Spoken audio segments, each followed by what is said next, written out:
ನಮಸ್ಕಾರ ವೀಕ್ಷಕರೇ, ರೆಂಡ್ರೆ ಸ್ಟುಡಿಯೋಗೆ ಸ್ವಾಗತ. ಇವತ್ತು ನಾನು ರಂಗಾಯಣದಲ್ಲಿದ್ದೀನಿ. ರಂಗಾಯಣದಲ್ಲಿ ಬಹುರೂಪಿ ನಾಟಕೋತ್ಸವ, ರಾಷ್ಟ್ರೀಯ ನಾಟಕೋತ್ಸವ ನಡೀತಾ ಇದೆ. ಬಹಳ ಚೆನ್ನಾಗಿ ಹೇಳಿದ್ರು ಪ್ರಸ್ತಾವನೆಯಲ್ಲಿ ನಮ್ಮ ಸತೀಶ್ ಅವರು, ಮತ್ತು ಅದ್ಭುತವಾಗಿ ಇದರ ಆಶಯವನ್ನ, ಕರ್ನಾಟಕದ ರಂಗಭೂಮಿಯ ಪರಿಣಾಮವನ್ನು ಅತುಲ್ ಮಾತಾಡಿದ್ರು. Thank you so much Atul for having accepted our invitation to be here among us, and we really wanted a guy like you to be here. Thank you for adding meaning and sharing lovely thoughts with us. Thank you. ಹೌದು, ನರೇಟಿವ್ಗಳು change ಆಗ್ತಿದೆ. ಮೊನ್ನೆ times of ಇಂಡಿಯಾದ ಒಂದು ಹೈದರಾಬಾದ್ ಒಂದು ಕಾರ್ಯಕ್ರಮ ಆಯಿತು, and there was a Gandhi's photograph and they documented some. ಅದರಲ್ಲಿ ಮಾಡಿ Mahatma Gandhi in 1948 he attended and spoke about communal harmony. 2 days later, he passed away. I said, hello, Mr. Times of India. Mahatma did not pass away. He was killed by a terrorist. So what Satish is saying, what Atul is saying is, ಹೇಗೆ ಒಂದು narrative ಅನ್ನು ಬೆಳೆಸ್ತಾ ಹೋಗ್ತಾ ಇದ್ದಾರೆ ಇವರು. ನೋಡಿ, ಆ narrative ಹೆಂಗೆ ಬೆಳೆಸ್ತಾ ಹೋಗ್ತಾರೆ ಅಂದ್ರೆ, ಮುಂದಿನ ತಲೆಮಾರಿಗೆ ಇತಿಹಾಸವನ್ನೇ ತಿರುಚುವ ಕೆಲಸವನ್ನು ಮಾಡ್ತಾ ಇದ್ದಾರೆ. ಪಾಸ್ಡ್ ಅವೇ ಅಂತ ಮಹಾತ್ಮ ಗಾಂಧಿ. ಇನ್ನೊಬ್ಬ ನಮ್ಮ ಮಹಾನಟರು 24 ಗಂಟೆ ಕೆಲಸ ಮಾಡ್ತಾರಲ್ಲ, ಅದಕ್ಕೆ L&T yesterday gives a statement.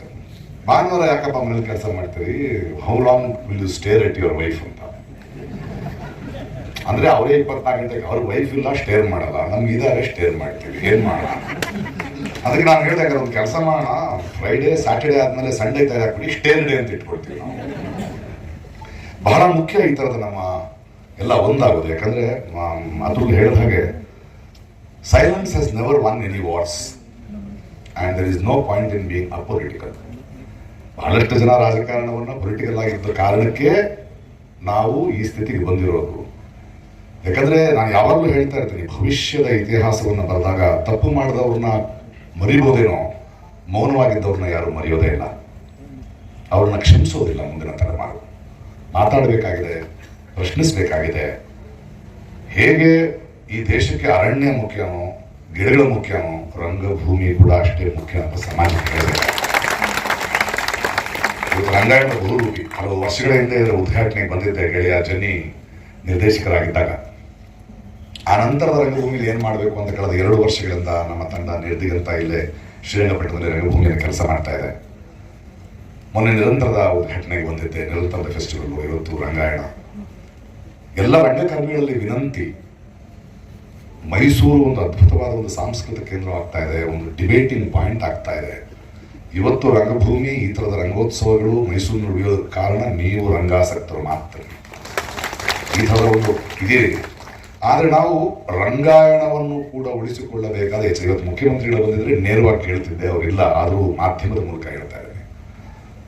ಯಾವ ಹವ್ಯಾಸಿ ರಂಗಭೂಮಿಯವರಾಗಿದ್ರು ನಾವು ರಂಗಾಯಣವನ್ನು ಉಳಿಸಿಕೊಳ್ಬೇಕಾಗಿದೆ. ನೋಡಿ, ಮೊನ್ನೆ ನೋಡಿದೆ, ಇಲ್ಲಿ ಕಲಾಮಂದಿರ ಇದೆ. ರಂಗಾಯಣಕ್ಕೆ ಸರ್ಕಾರದಿಂದ ಏನಾದರೂ ಒಂದು 20 ಲಕ್ಷ ರೂಪಾಯಿಗೆ ಒಂದು ಬಿಲ್ಡಿಂಗ್ ಕಟ್ಟಕ್ಕೆ ಪರ್ಮಿಷನ್ ಕೊಟ್ಟರೆ, ಅದು ರಂಗಾಯಣದ ಹೆಸರಲ್ಲಿ ಕಟ್ಟಕ್ಕಾಗೋದಿಲ್ಲ. ನೀವು ಕಲಾಮಂದಿರಕ್ಕೆ ಹೋಗ್ಬೇಕು, DC ಹತ್ರ ಹೋಗ್ಬೇಕು, ಅದನ್ನ ಅವ್ರ ಹೆಸರಿನಲ್ಲೇ ಆಗ್ತದೆ. ಅಂದ್ರೆ ಕೊಟ್ಟು ಏನು ಮಾಡ್ತಾ ಇಲ್ಲ. ಈ ಹಿಂದೆ ಜನ್ನಿಯವರು ಅದಕ್ಕೆ ಮುಂಚೆ ಇದ್ದಂತಹ ದುಡ್ಡಿರ್ಲಿ, ಈಗ ಈ ಇದಕ್ಕೆ ಸರ್ಕಾರ ದುಡ್ಡನ್ನು ಕೊಡ್ತಾ ಇಲ್ಲ, ಯಾಕಂದ್ರೆ ಅವ್ರಿಗೆ ಅರ್ಥ ಆಗ್ತಾ ಇಲ್ಲ. ಸೊ ನಾವೇನ್ ಹೇಳ್ತಿದೀವಿ, ನಾವು ಈ ಬಹುರೂಪಿ ಆದ ನಂತರ ನಾವೆಲ್ಲ ಕೂತು ರಂಗಾಯಣವನ್ನು ಹೇಗೆ ಉಳಿಸ್ಕೊಳ್ಬೇಕು ಅನ್ನೋದ್ರ ಬಗ್ಗೆ ಮುಖ್ಯಮಂತ್ರಿಗಳ ಜೊತೆ ಮಾತಾಡಬೇಕು. ನಾವು ರಂಗಾಸಕ್ತರು, ನಾವು ಪ್ರೇಕ್ಷಕರು ಇದನ್ನು ಉಳಿಸ್ಕೊಳ್ಬೇಕಾಗಿದೆ. ಇದು ನಮ್ಮ ಜವಾಬ್ದಾರಿ ಆಗ್ತಿಲ್ಲ ಅಂದ್ರೆ ಬರೀ ಕಣ್ಣಿಗೆ ಹಿಂಗೆ ಆಟ ಮಾಡ್ಕೊಂಡು ಹೋಗ್ತಾನೆ ಇರ್ತಾರೆ. ರಂಗಭೂಮಿ ಬಹಳ ದೊಡ್ಡದು. Today it is very relevant. ಇವತ್ತಿನ ಪ್ರಸ್ತುತತೆ ರಂಗಭೂಮಿ ಆರ್ಟ್ ಫಾರ್ ಆರ್ಟ್ ಸೇಕ್ ಅಂತಾರೆ, ಅದ್ರಲ್ಲಿ ನನಗೆ ನಂಬಿಕೆ ಇಲ್ಲ. ಆರ್ಟ್ ಡಾಕ್ಯುಮೆಂಟ್ಸ್, ಆರ್ಟ್ ಪ್ರೊಟೆಸ್ಟ್ಸ್, ಅದು ಪ್ರತಿರೋಧವನ್ನು ತೋರಿಸಲೇಬೇಕು. ಇದು ನಮ್ಮ ಮುಂದಿನ ಆರೋಗ್ಯವನ್ನು ಕಾಪಾಡಿಕೊಳ್ಳುವ ಒಂದು ಪ್ರಕ್ರಿಯೆ.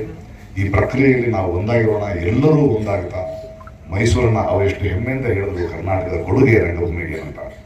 ಮೈಸೂರನ್ನ ಇನ್ನೂ ಎತ್ತರಕ್ಕೆ ಅದ್ಭುತವಾದ ಒಂದು ಮೀಟಿಂಗ್ ಪಾಯಿಂಟ್ ಅನ್ನಾಗಿ ಮಾಡೋಣ. ನಾಳೆ ಮಾತಾಡ್ತೇನೆ. ಎಲ್ಲರಿಗೂ ನಮಸ್ಕಾರ.